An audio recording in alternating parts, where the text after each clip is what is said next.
Welcome everybody to our Wednesday night shiur. Tonight we have a very, very intricate, exquisite, and interesting topic prepared for you. Tonight we'll be talking about the Baal Shem Tov. Now we as Sephardic Jews, we're not so familiar with the term Baal Shem Tov, the great sage of the 18th century. He lived for about 62 years, passed away at the age of 62 about, and during this short 62 period, he didn't just cause a revolution in the Jewish people, he caused a reawakening.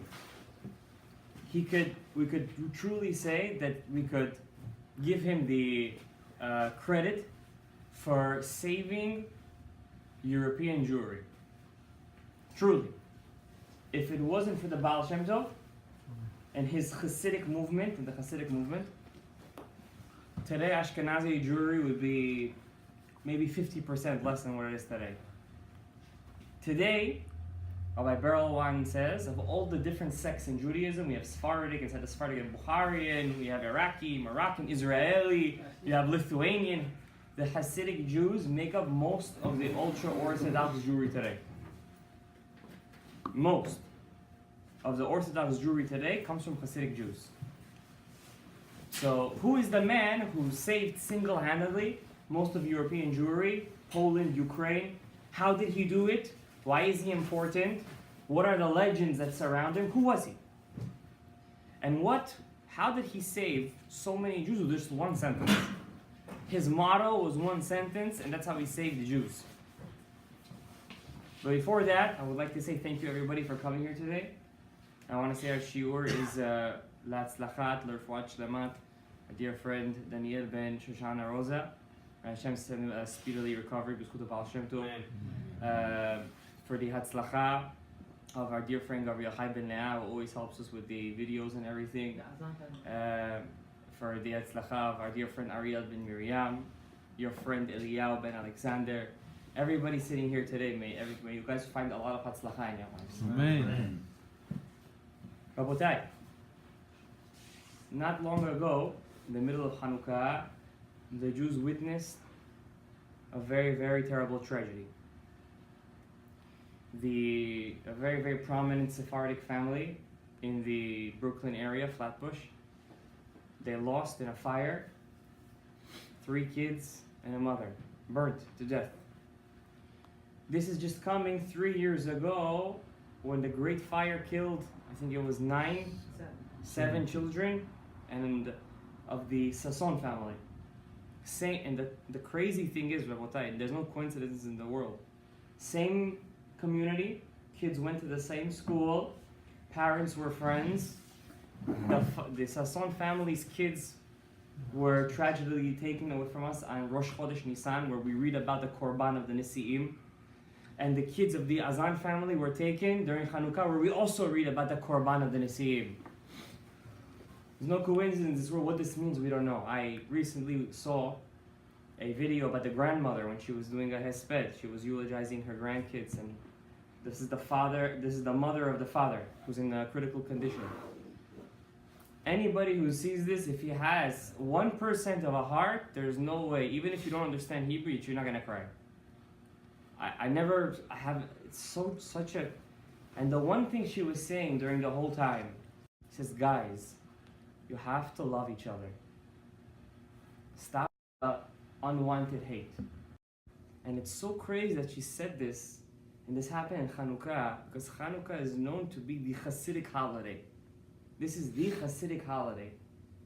And Hasidism was started by the Baal Shem Tov, and the Baal Shem Tov just had one motto: Ve'ahavta lere'echa kamocha. Historically speaking, we don't know much about the Baal Shem Tov. But I'll tell you one thing that we all know. Everybody heard of a different rabbi, also named Israel. His name was Rabbi Israel Abuchatzira. Who's that? The Baba Sali.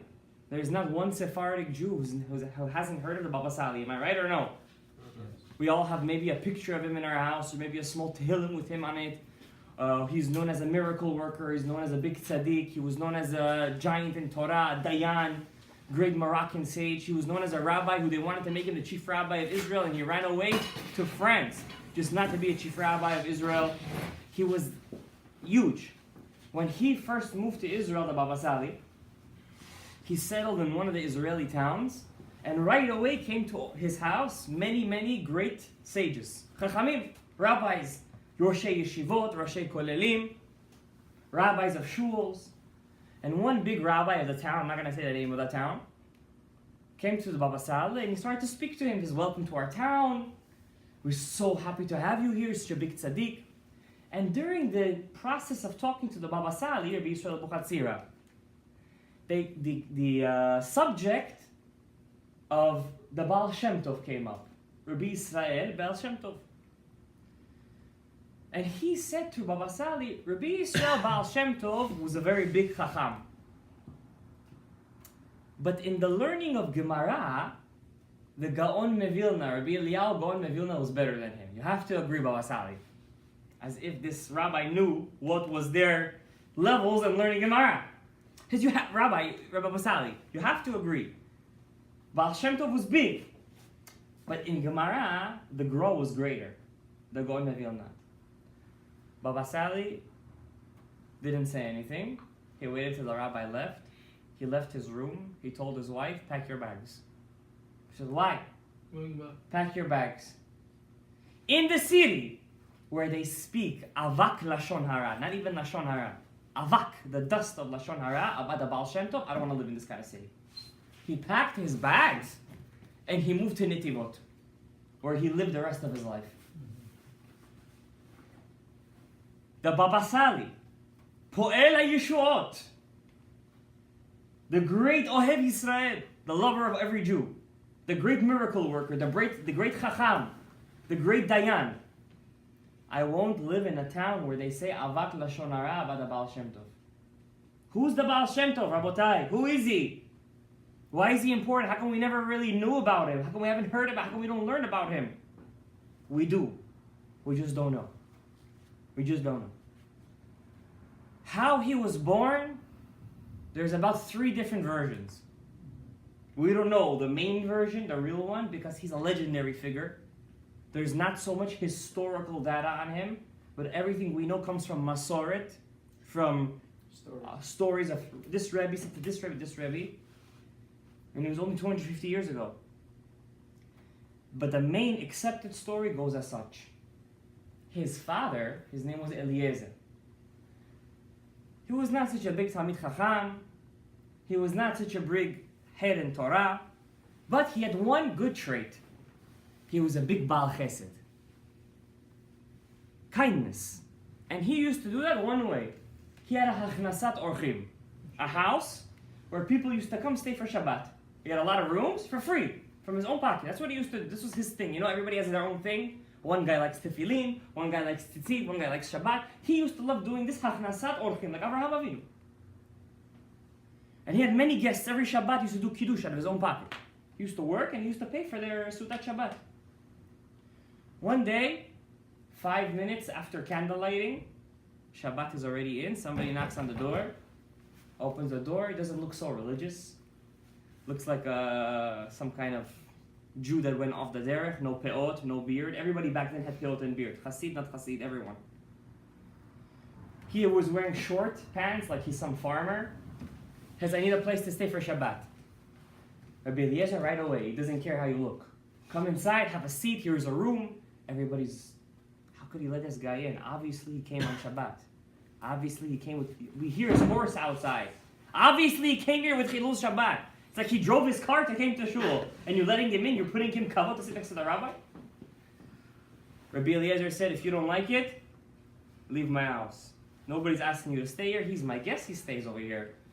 In the middle of Shabbat, they smell somebody smoking inside the house. Whose room is it coming from? That guest. He's smoking a pipe on Shabbat. He comes outside, he looks a bit drunk, he sits on the table, starts to eat like an animal. Puts his hand here, no fork, no knife, like a kalchoz. With his hands he eats. Everybody's disgusting, full. They start to say to this Rabbi Eliezer, could you kick this guy out already? Maybe put him his own table, because he's sitting on the table with us. You don't like it? you could take your own table on the side and make one for yourself. Like they say a famous story of Mordechai Sharabi. One time he had a guest in his house, a big rabbi with his wife. And Mordechai Sharabi was sitting, his wife was sitting next to him, and the rabbi and his wife was sitting for Shabbat, they were sitting in his house. The rabbi tells Rav Mordechai Sharabi, big mikubal, usually it's our minhag that the woman sits separately than the men. Come on, don't you know? You're a mikubal. You're Rosh Yeshivat of the Mekubalim. Rav Mordechai Sharabi didn't say anything. He got up, he made a table, he took the rabbi's plate, and he says, you could sit on the table by yourself over there. On my table, we all sit together. That's what Rabbi Eliezer said. On my table, we all sit together. After Shabbat comes out, the Rabbi Eliezer usually used to give some money for the people. He used to make big malava malka. Then he used to give them tzedakah laderech. Everybody's looking, the guest is gone. His horse is gone. He left when? On Shabbat, before Kavdalah. Goy, Rasha, Shote. Shabbat comes out, malava malka finishes. Rabbi Eliezer hears a knock on the door. That guy is back. Comes, he hugs him, he kisses him. Why did you leave so early? I would have made you Milav and Malka. I would have put you sitting next to me. He says, wait a second. Listen. You don't need to make Milav and Malka for me. Angels don't eat. I'm Eliyahu Hanavi. I was sent to Shamayim to test you. You and your wife have been praying for kids for more than 20 years. More than 20 years. I came here to tell you I was sent here to test you. Because there's supposed to be a neshama that's going to come to this world. And 5 people are only worthy to have him as a son. Have him as a son. All 5 of these men are very big in loving Jews. And I was sent here to test you if you're better than the rest of them. If you would love even the biggest Rasha who's Mechalel Shabbat. And you passed the test. Congratulations. In a year you're going to have a son, call him Yisrael. Because he's going to love every Jew unconditionally. And he had a son, and he called him Yisrael. He ended up becoming known as the legendary head, the father of the Hasidic movement, Rabbi Yisrael Baal Shem Tov. The great Rabbi Levi Yitzchak Mibardichev, the defender of the Jews, who always saw good in Jews, used to say, what did he used to say? Halavai, halavai, I should love the biggest tzaddik, as the Baal Shem Tov used to love the biggest Rasha. This was his saying. He always used to say that. Who could even compare themselves to the Baal Shem Tov? Who? For sure, no rabbi in Ashdod. He was greater than him in Gemara. Why are you dealing with what's going on in Shamayim?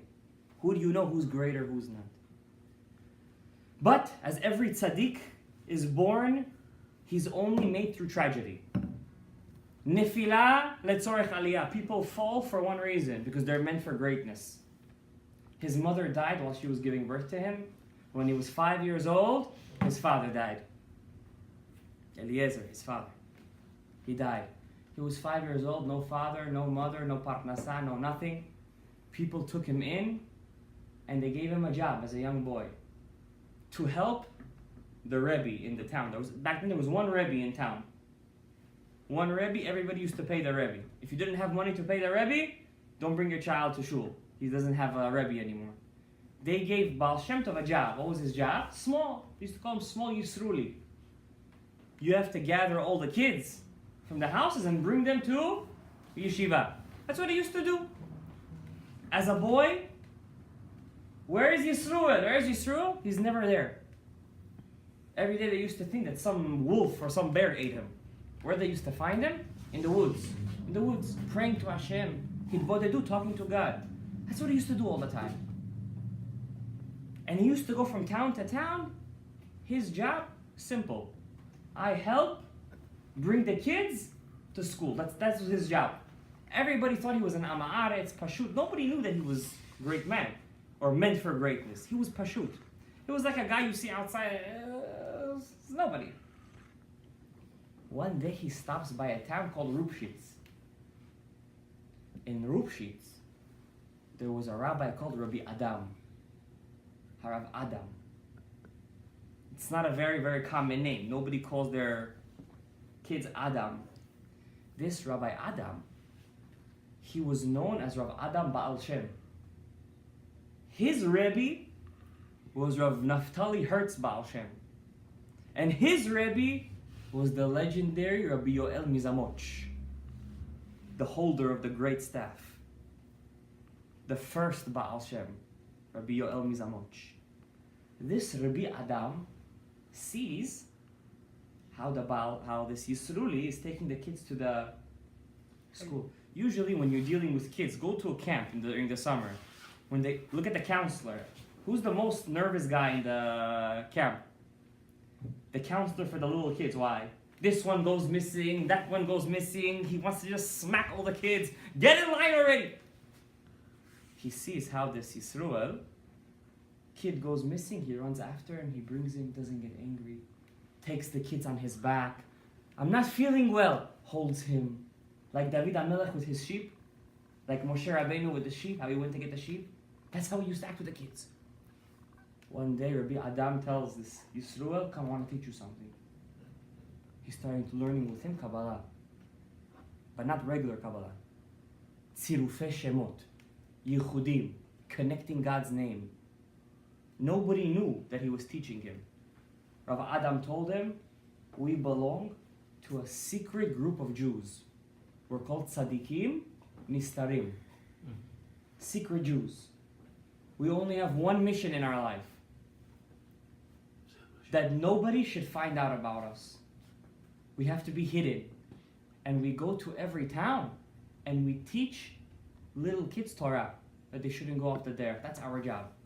Do you want to join our group? He said yes. He started teaching him Torah. He says, I can't finish teaching you. From Shamayim, they don't let me until you're worthy. But you're meant for great things. And he heads out to the next town. Rabbi Adam passes away. Many years pass. Before Rabbi Adam passes away, he tells his son, I have specific manuscripts. I want you to go to a town, so and so, and find a boy named Yisrael HaMelamed. When you find out this Yisrael HaMelamed, give him these books. It's only meant for him. If you touch the books, if you open it, you're going to die. There are certain names of Malachim over there, you're not allowed to learn them. The son himself was a big Talmid Chacham. He was huge. But the father said, you're not going to be my successor. Go to this town. Find a guy named Yisroel the Melamed. Yisroel the Melamed. He goes to this town. He says, do you know this guy Yisroel? You know this guy? And he's like, nobody heard of him. He says, you know what? I'm going to do something. In the middle of the night. Usually, where do all the homeless people go? To the shul. They go to the shul. They sleep there for free. Back then, the shul was the shelter. He says, I'm going to put the pages all over the table. And in midnight, I'm going to make myself like I'm sleeping. And I'm going to see who's going to start learning the papers. That's going to be the guy. 12 o'clock comes, midnight. The last candle goes out. He makes himself like he's sleeping. Suddenly, from the back of the shul, he hears somebody doing Tikkun Chatzot. Tikkun Chatzot is a special prayer we do at midnight, where we cry over the destruction of Beit HaMikdash. What kind of bichiyot? Crying! Halarot Bavel, Sham Yashavu, like he just saw the Beit HaMikdash get destroyed with his own eyes in front of him. Bar Minan, if somebody saw R.Shalom, somebody being burnt in front of him. That's how he was crying. After that, we learn Torah afterwards. He gets up, he starts taking the papers from the book, from the tables. He starts to learn. Feels a tap. He grabs his hand. He says, what are you doing? He says, what are you doing? What's your name? He says, I'm Yisrael. Yisrael the Melamed. You were the student of my father, of Adam? He says, yes. He says, you know, I've been looking for you for a long time. Please teach me what you're learning. He says, I can't teach you this. He says, how come you can't teach me? He says, I can teach you on one condition. If when we're learning, if you fall asleep even 1 second, from Shamayim they're going to kill you. Because why? Because when we're learning these things, we're bringing down the Malach Matat. I can't say his full name. Special Malach called Matat. When he comes down here to hear our words of Torah, if he finds you that you're asleep, it's like you're hurting his kavod. It's like you're pogem his kavod and he's going to take your neshama. He says, I'm not gonna sleep. He says, listen, I don't want your life to be on my hands. He says, I decree, I make a gzera that you should teach me. In the name of my father, of Adam, your Rabbi. He starts to learn with him. Starts to learn. Right before dawn, he falls asleep for 1 second. Like this, he gets up, and his neshama was gone. Died right on the table. The Baal Shem Tov took all of the papers, put it in his bag, and he left. He left the town. Nobody knew what happened to him. He got married. His first wife died. After a while, he gets to a town. He's poor, he's penniless, he's nothing. He used to work, not as a shoemaker or a barber, worse. He used to dig clay and lime from the ground, make bricks, and used to sell them. Every day his hands were muddy, the kids used to make fun of him. The great Baal Shem Tov. This is what he wanted, by the way. This is what it means to be a tzaddik nistar. Nobody should ever know who you are. The Baal Shem Tov once said, in my previous Gilgul, reincarnation, I used to live in Tzfat, in Israel, during the time of the Ari. I used to live in Tzfat. And one day, when I was a regular guy, somebody knocks on my door. I see a person. He introduces himself as Eliyahu Hanavi. Says, I was sent here from Shamayim to ask you one question and one question only. If you answer me, I'm telling you when Mashiach comes. Who here doesn't want to know when Mashiach comes? He says to him, tell me what you did on the day of your bar mitzvah, that in Shamayim, they hold you in the highest level. If you tell me this, I'll tell you when Mashiach comes. He says, I'm not telling you. Jonah, I'm going to tell you when Mashiach comes. He says, you could tell me when Eliyahu Hanavi is coming, even though you're already here to blow the shofar. I'm not telling you what I did that day. When I do a good deed, I keep it for who? For myself. Nobody should know what I did. No one. And Eliyahu Hanavi left. Baal Shem Tov said that was who I was in the last Gilgul. I was meant to be a tzaddik nistar, a hidden tzaddik. So that's what he used to do. He used to gather clay, sell it. One day he gets to a town called Kitov. The rabbi of the town was very rich. And he had a very beautiful daughter called Hana. Hana.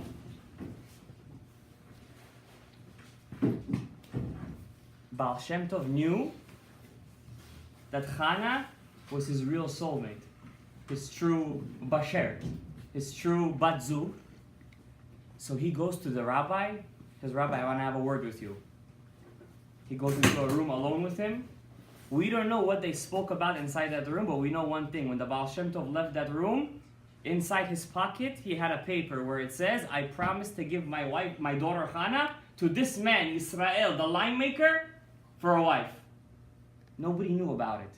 And the crazy thing was, the rabbi dies a week later. After the Shiva, Rav Yisrael, the lime maker, the brick maker, knocks on the door. Who opens the door? The great sage, the brother of Hana, Rav Gershon Mikitov. He was such a big rabbi, he knew all the Gemara back and forth. He already set up a marriage with his sister with someone else, a big rabbi from a town called Brody. They set up the whole wedding. The rabbi was on his way to make a shidduch with her. Baal Shem says, listen, I'm sorry. Takes out of his pocket that paper. He says, your sister is already my wife. Rav Gershon Mikitov looked at the Baal Shem Tov. He got a small mini heart attack, a mini stroke, and he came back to life. He says, you? He says, why are you lying? He says, I have over here 2 witnesses that signed. You want to take me to Beit Din? Let's go to Beit Din. Your sister is my wife. Rabbi Gershon said, your paper means nothing. You're the nut job of the town. If I want, I could excommunicate you. In the back, his sister was hearing the whole conversation. She told her brother, listen, if my father wanted to give me to him as a wife, he had his reasons. I'm going to marry him. He says, are you crazy? You're wealthy, you're beautiful, you're rich, you're smart, you went to the best seminaries. You're gonna marry this guy? She says, yes. If my father said to marry, I'm gonna marry you. Not like today. Father says marry this girl, this, and that, and nobody listens. Back then, word was a word. She marries him. Rabbi R.Shalom said, I don't want this guy to live next to me. He gets him a small house outside the village. He says, you live over there with him. I don't want to see you. Every day the Baal Shem Tov used to make bricks, lime, and his wife, Hana, used to go into the town and sell them. Eshet Hayim. They had two sons.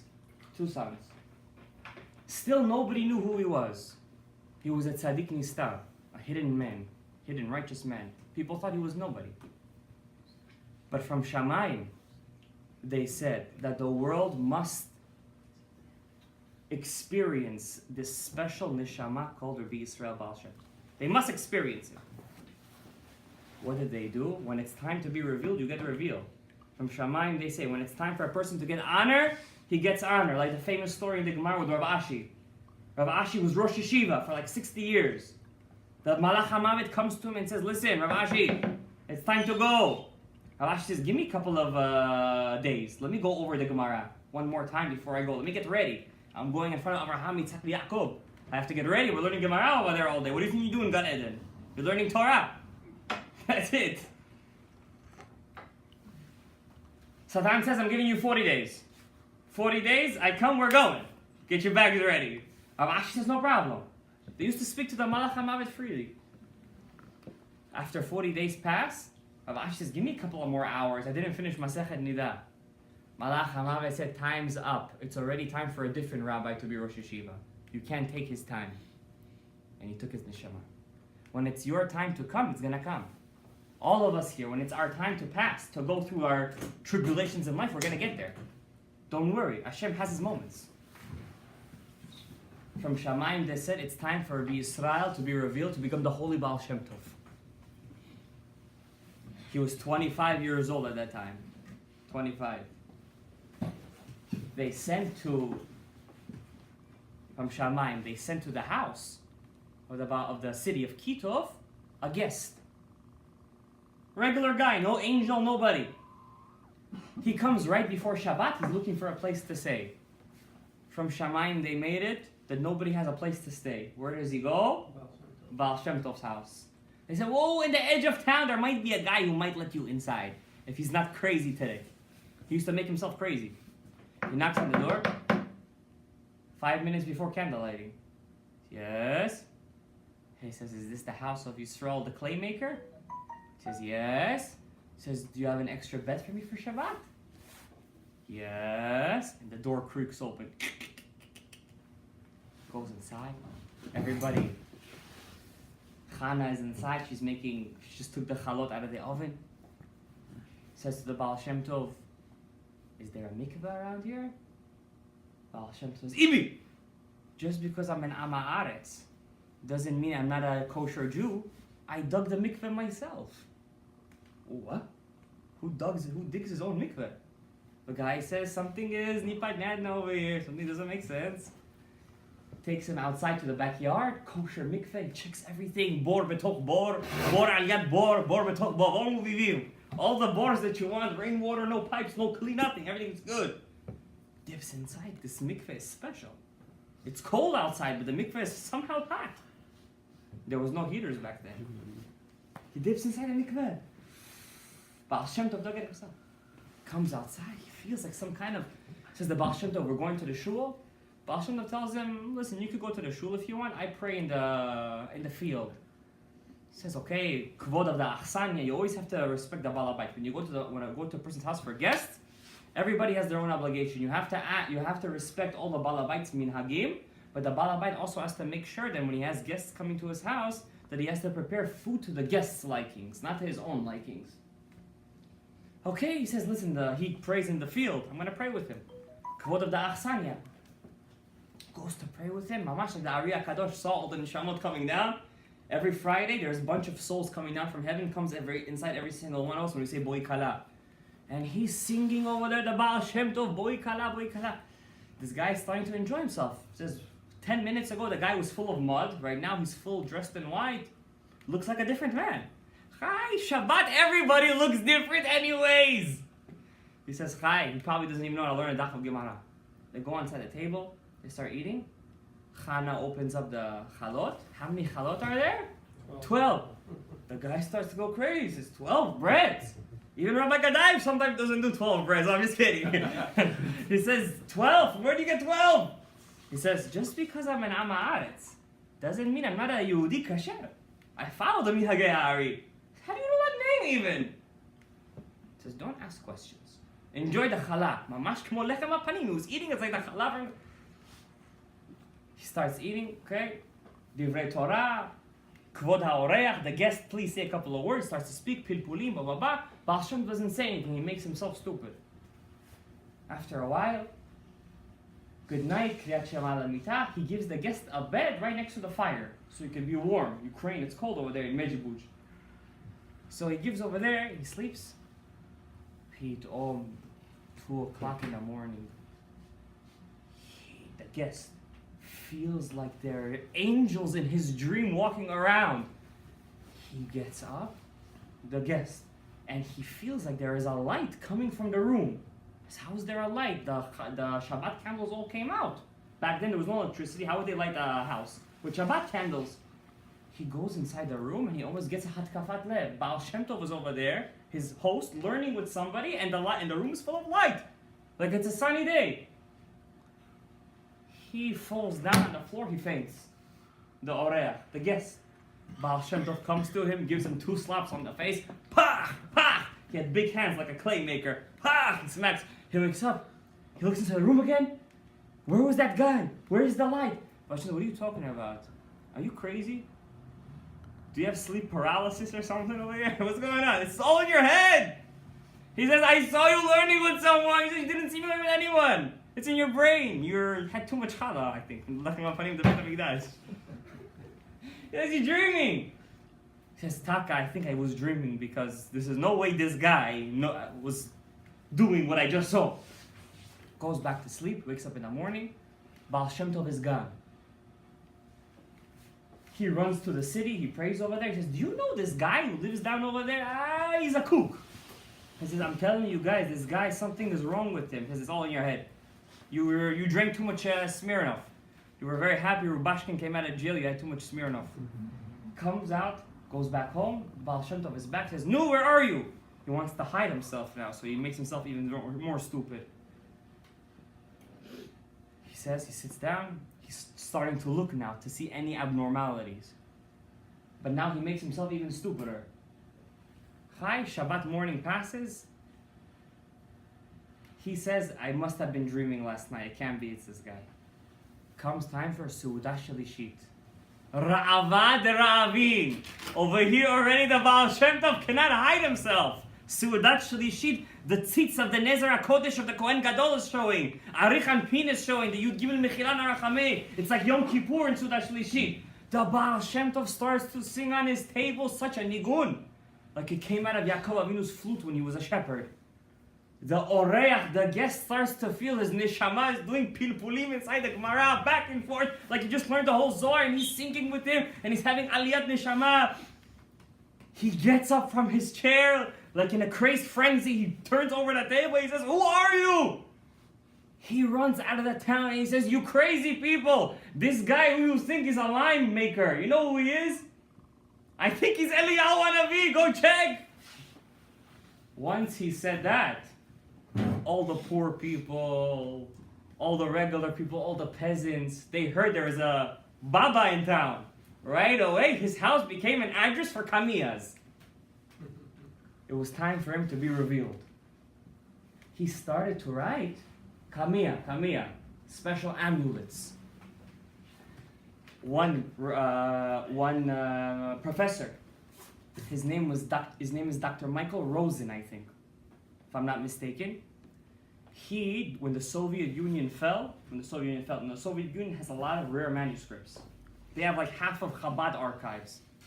He went, when the Soviet Union fell, inside the deep Soviet archives to find if there's any historical research on the Baal Shem Tov. You know what he found over there? that the Baal Shem Tov, he found him. He found his name in the Soviet archives. The Goyim used to call him Doctor. Doctor is the highest title after a priest. The Goyim, because he used to write amulets. People used to wear it. Refuah Shlema, marriage, pregnancy. He was like a miracle worker. One day, one guy got very sakran. How do you say sakran? Curious. What's inside these amulets? What shemot is he using? Let's make money out of this. Like today, they make money out of every picture. Hand for key of parnasa, key of bolobitar, key of this, key of that. With all shemot. Where are these shemot coming from? I don't know. He opens up the kamiyah. It says over there, I am Yisrael, the son of Eliezer. I ask from Hashem, please give this guy refuah shlema. No shemot, no batich, no nothing. All through what? Emunah. Even though he was the successor of the Baal Shem Tov name from his Rabbi Adam, who got it from Rav Tali, who got it from Rav Yoel Mizamoch, he never used the shemot. They used to use shemot. He never used shemot. One day, he was running away from the Tsar. They were running after him. And he got to the big river in Ukraine. I forget the name. It's some huge river that runs along the whole Ukraine. We're going to go there, we're going to see it. I'm going to tell you exactly where the Baal Shem Tov used the Shem Hashem to pass it. Once in his life, the Baal Shem Tov, while running away from the Tsar, used the names of Hashem to pass through the river. And for all of his life, he was doing teshuvah, because one time he used the name of Hashem to do a miracle. One time! And we, bar minan. Who's this rabbi from Brooklyn? Who's this rabbi from Lefrak City? Who's this rabbi from Queens? Who's this rabbi? We're all looking for babot. Which one? One rabbi charges $250 for 15 minutes. 15 minutes, 15, not 50, 15, $250. If Baal Shem Tov would see this guy today, he would make him into dust just by looking at him. How about that? To dust! Everything he did was through emunah. He had the highest title in Ukraine. Doctor, they used to call him, the Goyim. I can't get into all the details of the Baal Shem Tov. I can just tell you guys one thing. The Baal Shem Tov is one of the 4 rivers that come out of Gan Eden. What do I mean by that? Rabbi Shimon bar Yohai, the writer of the Zohar HaKadosh, Rabbi Abba, when he finished writing the Zohar, on the day of his death, on his Hilulah, he told all of his students, leave my house. Only Rabbi Elazar and Rabbi Abba stay with me. He said, make way for who? For Adam Harishon. He starts speaking to Adam Harishon, says the Zohar in Parshat Ha'azinu. Nobody knows what he said to Adam Harishon. And then his student said, what did Adam Harishon say to you? Not what you say, what did he say to you? He told me, where is my place in Gan Eden? He says, where is it? I'm sitting right next to a prophet called Achiyah HaShiloni. Who is that? No, everybody here heard of Eliyahu HaNavi? Yes? Who's Eliyahu HaNavi's main master? His student. His Rabbi, I'm sorry. Nobody knows this.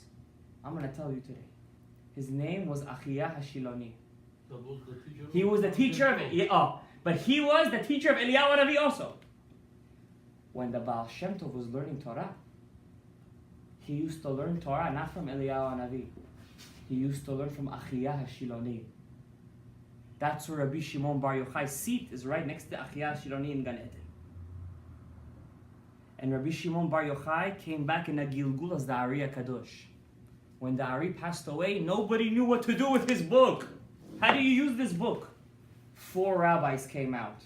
Those are the 4 rivers that came out of Gan Eden. Gan Eden is the Ari HaKadosh. Each one of these 4 rabbis made a way in the Torah of the Kabbalah of the Ari. The first one is the Rashash, Rabbeinu Shalom Sharabi. The second one is the Ramchal, of Moshe Chaim Lutzato. The third one is the Gra, the Gaon Mevilna. And the fourth one Nahar Prat, is the Baal Shem Tov. You see, all three of those rabbis, Rashash, Ramchal, Gra, their Torah is only for very, very smart people. If you don't have big yichus, or if you're not big learned in Torah, you can't reach their Torah. Baal Shem Tov says, what about the regular guys? What about V'ahavta l'recha kamocha? We have to make a Torah for everyone. Imagine you go to Shamayim, you go to the grave of a tzaddik, you pray by his grave. He says, this guy never learned my book.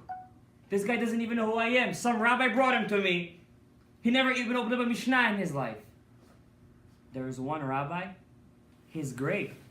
Anybody who goes there, he accepts, because that was his motto. Rabbi Yisrael Baal Shem Tov. Anybody who goes there is his Talmid.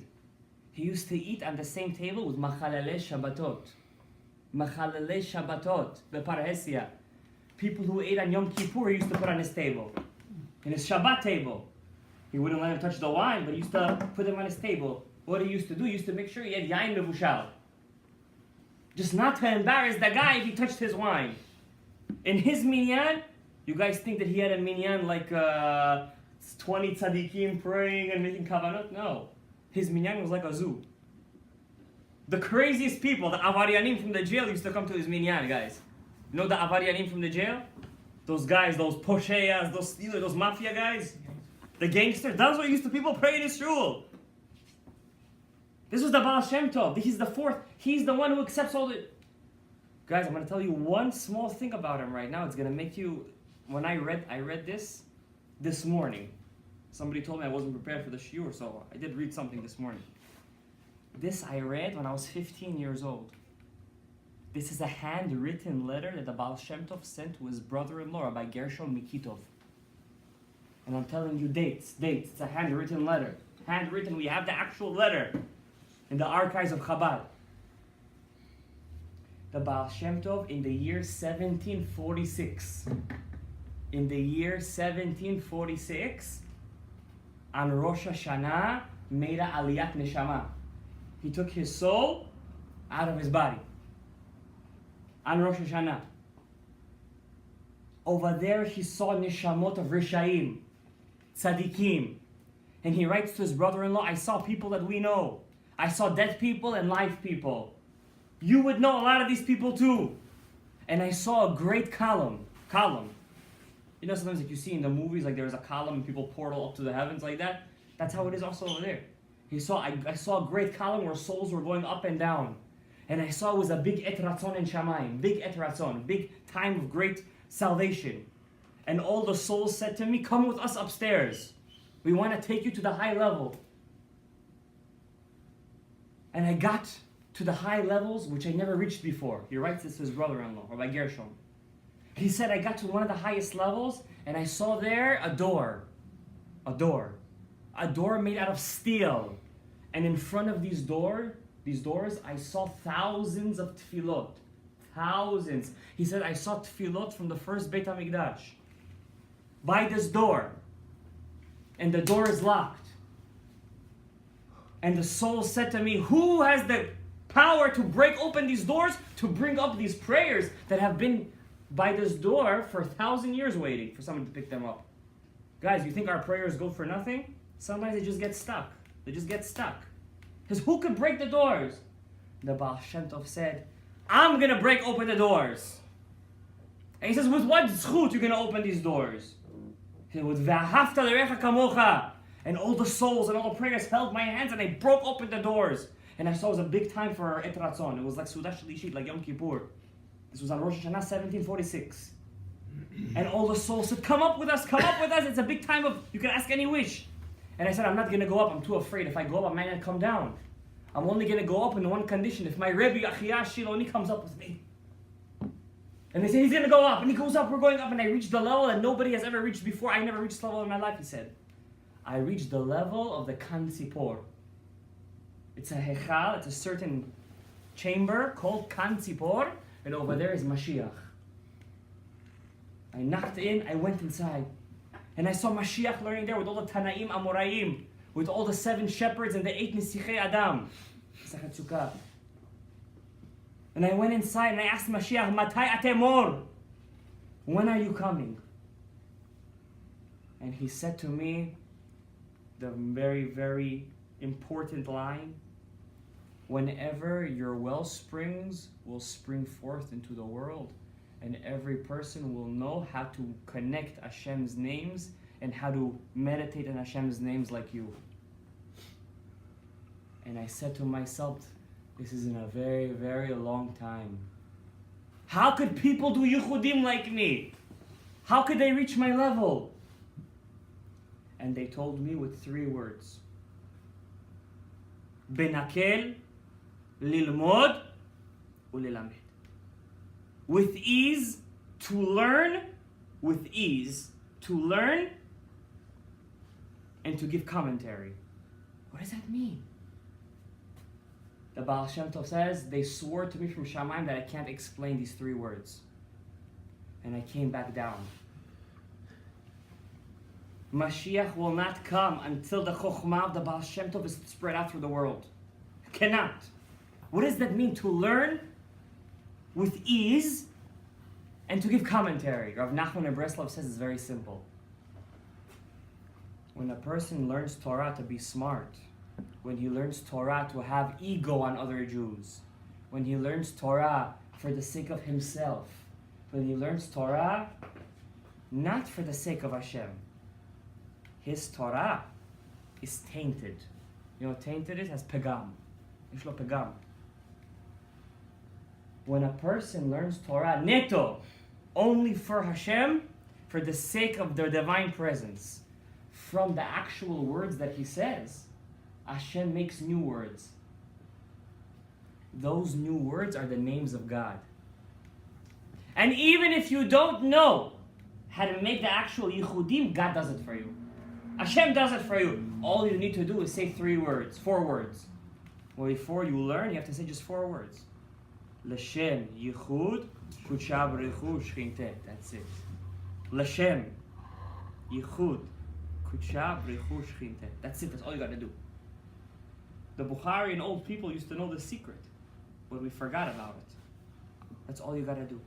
They told him with ease, simple, to learn it and to teach it.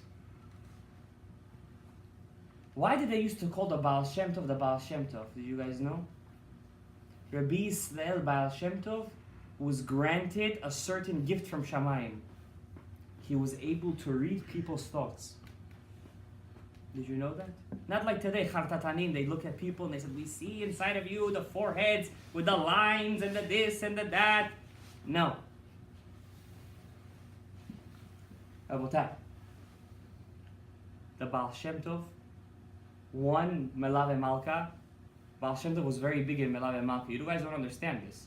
After 3 Sudas on Shabbat, comes time for Suda Revi'it. I'm not hungry, I'm not this. The Baal Shem Tov once said, what you could do on Melave Malka on the 4th meal, the biggest tzaddik cannot do on the biggest Yom Tov. Every Jew could reach the heights, spiritual heights of Melave Malka that a big tzaddik can't reach on a regular day. How? Rav Yekutiel Fish, Rav Avram Fish, said on Sudash Revi'it, you have to light a candle for David HaMelech. When you light a candle for David HaMelech in Suda Revi'it, David HaMelech, a spark of him comes to your Seudah. Comes to your Seudah. And he learned this from the Baal Shem Tov. He was, by the way, a spark of the Baal Shem Tov, Rav Avram Fish. He always used to be big into the Baal Shem Tov. One time the Baal Shem Tov, he was doing a Melave Malka, and his student, Rav Tzvi Sofer, asked him, Rabbi, are we traveling anywhere today? It was the Baal Shem Tov. When he used to travel, they always see miracles. They used to strengthen their emunah. The Baal Shem Tov said, bring me a Zohar. You know how sometimes rabbis open up the book, they look up and they see the first pasuk. If the pasuk says something, it means something. Baal Shem Tov used to do that with the Zohar. He said the Zohar was created with the 5 lights that were created on the first day of creation. Chesed, Gevurah, Tiferet, Netzach, Vehod. A person who learns the Zohar could reach the eternal light, the Or HaGanuz, that was revealed, by the way, on Hanukkah, if you guys pay attention. He opened up the Zohar, and he said, this week we're traveling to the city of Brody. City of Brody. Everybody's excited. They pack their stuff. They're on their way. He had one eglon. If you read the stories of the Baal Shem Tov, he always had the same carriage driver. His name was Alexei. Ruski. Ivan. Alexei, his name was. Same carriage driver the whole time. He tells Alexei, Davai, get the carriage ready. Let's go. He knew Russian by the way. Baal Shem Tov knew Russian. Yeah. But to be more exact, he knew Ukrainian. Russian says shto. Ukrainian says sho. Yeah.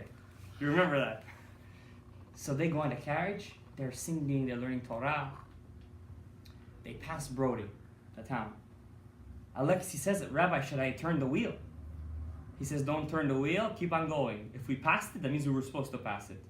All the students are looking where we're going over here. This is an anti-Semitic country. Rabbi said, don't worry. You're with me. They're reaching a bridge, and the other way is coming another carriage. On the carriage it says, the rabbi of the city Brody. They were just passing, he's going there. You know how two cars, when they meet on the two sides of the lanes, they meet like this, and this one rolls his window down, this one rolls his. So this one opens his window, this one opens his window. Says, who are you? Who are you? We're traveling with the great Baal Shem Tov. Oh, I heard a lot of him. I want to meet him. Baal Shem Tov says to his student, Rav Dov Berman Mizrich, who we're going to visit, and he's a shiur of himself. He says, guys, stay in the carriage. This is who I was supposed to meet, by the way. He comes down the carriage. He sees the rabbi of Brody. He says, hi, nice to meet you. He starts talking to him in halacha. Baal Shem Tov says, you know, I'm the Baal Shem Tov. The rabbi looks, ooh, gava. Why do they call you Baal Shem Tov? He says, I'll tell you why. I read people's thoughts. He says, come on. Who are you joking? What thoughts you read? He says, yeah, I can read people's thoughts. He says, read my thoughts. He says, right now you're very depressed. He says, why? He says, you have in your pocket a paper that you're about to excommunicate somebody, and you're not sure whether to do it or not. He says to him, how do you know that? He says, let me tell you a story. Guys, with the stories of the Baal Shem Tov, when you learn the stories of the Baal Shem Tov, it's like you're learning Kabbalah, by the way. You're doing Maaseh Merkava. He says, let me tell you a story. The rabbi is listening. This is the chief rabbi of Brody he's talking to. He says to him, in your city, not long ago, moved in a man. Short hair, no peot. He wears shorts like the farmers do with long boots. Those fisherman boots. He doesn't come to shul. Nobody ever sees him wear tefillin. Nobody ever sees him in shul on Shabbat. So everybody thinks he's a Rasha. Rasha. He happens to be a rich guy, so he bought himself a mansion in your city. On the side of the city, there is a tavern, a pub. The Jews used to sell a lot of liquor to the goyim. That's how they used to make money back then. There's a pub. The owner of the pub is a big Talmid Chacham. And he has a very beautiful wife. Every morning he works till midday. From midday till sunset, his wife works. That's how he gets to learn Torah. He's a big Talmid Chacham. One day, the kids are waiting by the table. Efo ima? Gdzie mama? Mommy's not coming. 7 o'clock, 8 o'clock. Aravit, Kriyat Shema Lamita. The husband starts to worry. Back then, goyim were used to just steal girls and like that. Go away. So he says, I'm going to go and wait for her outside. Every time a carriage would pass with the dingling of the horse with the, the collar, his heart used to jump. Maybe it's her. Like this, he waited all night outside till dawn. He starts to get scared. Maybe she's dead. He says, maybe I'm going to walk to the city. Maybe I'll meet her on the way. He's walking. It's almost time for nitz. Sunrise. He sees his wife coming out of the house of that Rasha, that everybody says he's a Rasha. Have a good day, she smiles to him. Husband was happy that his wife is alive, but he's like, what is she doing coming out of his house? Nobody ever saw him with a wife, this guy. Right away, all the shtuyot came to his head. He says, my wife cheated on me. He took her. He says, you're not stepping inside my house until I take you to Beit Din. He takes her to the small Beit Din. She's screaming, I didn't sleep with the guy. I had no place to go. It was late at night. It was raining. He invited me to his house. He put me in the dog house. He put me in the barn with the chickens. He was sleeping in the house. He didn't do anything to me. He says, you're lying. He says, where are your witnesses? No witnesses. You're lying. You were with him. He got him a kin'ah. Kin'ah, you know? The rabbi doesn't know what to do. He starts to tell the woman, listen, if you're not going to say the truth right now, we're going to put you in cherem. He says, listen, I didn't do anything with this guy. Why are you forcing me to admit something I didn't do? The rabbi doesn't know what to do. He sends a message to the chief rabbi of Brody. Baal Shem Tov is saying it to him, his own story. He says to him, he sends you a message saying, I don't know what to do. This lady doesn't want to admit. At the same time, we have no witnesses. We can't make them divorce for nothing. So you go over there. He comes, the chief rabbi of Brody. He brings the guy, the Rasha, to the Beit Din. He says, admit what you did. He says, I'm not admitting nothing. I didn't do nothing. It's a double negative. He really meant I didn't do anything. He takes him with the hands. He ties him to the column. He takes out a leather whip. Leather. And he smacks the guy, makat mardut. Beit Din has permission to do that. The guy doesn't move. I didn't do anything. The rabbi said, if you're not going to listen to me, I'm going to take that rope, you know, where they hit the horses with, made out of a straw, that tough stuff that could break bones. I was going to hit you with that. He said, hit me. I'm a farmer. We could take this. He starts to hit him. Doesn't say. He doesn't even yell. I didn't do it. The rabbi says, I'm going to go, and I'm going to take a haskama agreement from 10 big rabbis to put you under excommunication. Nobody's going to let you inside their city for life. He says, go, do whatever you want. I didn't do anything. I'm not going to admit to something I didn't do. And you went. And he says, that's where you were coming back from right now. And inside your pocket is the 10 haskamot you have from 10 chief rabbis of cities saying to put this guy under excommunication. He says, how did you know all this? That's why they call me Baal Shem Tov. He says, Jonah, you know, the day that you're going to put this guy under excommunication is the day you're going to die. He says, then why? He says, not only were you wrong that he didn't do this. You know this guy is, that you guys all call a Rasha? Because of his merit, half of the world stands. He's a tzaddik nistar. He's a hidden tzaddik. He's one of the 36 hidden tzaddikim. The day you're going to say this about him is the day you're going to die. Of course he didn't touch. And not only that, you wanted to cause a divorce between a husband and a wife? Because you think that she did something, no witnesses, nothing? And you call himself a chief rabbi? The chief rabbi of Brody almost fainted. He says, now I know why they call you the best, the Baal Shem Tov.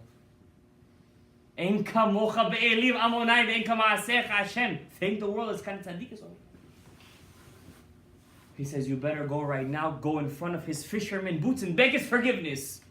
Because if you don't, you're going to die. This is the last day on this earth. Alei Adomot. He kisses the Baal Shem Tov's hands and he goes. All the students are looking. Their mouths are open like this. Baal Shem says, they're still like this. They couldn't believe what just happened. They just witnessed Ruach HaKodesh just through one thing. V'ahavta l'recha kamocha. The Baal Shem Tov felt how this poor woman was being accused for nothing. And he felt what would happen to the kids if the parents would be divorced. When he heard their cries through Ruach HaKodesh, he went and he saved them. Guys, this is the Baal Shem Tov. I could tell you countless stories about him, legendary stories. What he did through Emunah. Rabotai, the Baal Shem Tov's grandson is who? Rabbi Nachman Mibreslev. His main student is the Maggid Mimezrich. Rabotai, this is a man that his neshama is put inside in the world, once every 1,000 years. Like we witnessed the birth of Rav Ovadia Yosef, like this kind of big great man. This was like the Baal Shem Tov. Like this kind of neshama comes once every 1,000 years.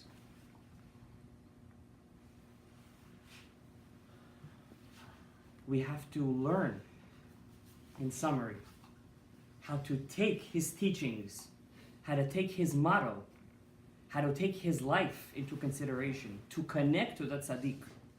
Baal Shem Tov says, if you can't connect to Hashem, don't worry. You know, when you have if you want to connect your, iPhone, iPad, what do? You can't take your phone straight and put it to the wall. What do? What do? You put a plug. Connection. Because you're the iPhone, you're the Ikar. The electricity is Hashem. You know who the cord is? Rabbis. The tzaddik. Not a rabbi. A tzaddik. And the only way to know who the true tzaddik is a tzaddik who doesn't shun other Jews. V'ahavta l'recha kamocha ze kol haTorah. Baruch Adonai Olam V'Amen. Thank you guys for listening. And I just want to mention you guys one last thing before we go. This January 9th till the 15th, we're having a trip to Ukraine. And guess who's going to be one of our first stops? Rabbi Yisrael Baal Shem Tov, whose gravesite is like Eretz Yisrael. Don't miss out. Baruch Adonai Olam V'Amen. Rabbi Hananiah ben